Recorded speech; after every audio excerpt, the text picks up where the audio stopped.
One of the ways that we can support our children with transitioning between activities is to provide some visual support for them.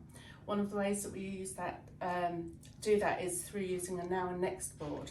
So there are different phases of this, but I would typically start with a now board.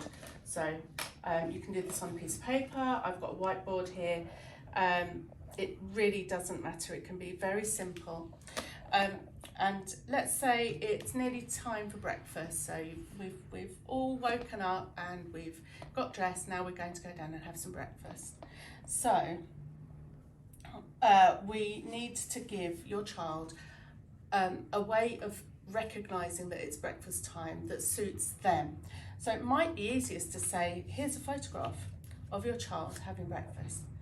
Look, now, breakfast time.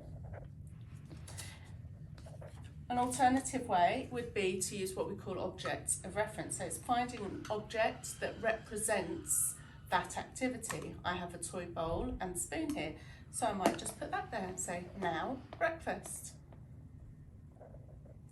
And finally, I might just draw a quick picture of, here is your breakfast. Now, breakfast. When the activity is done, then I would say breakfast, finished, and get ready to show them the next activity.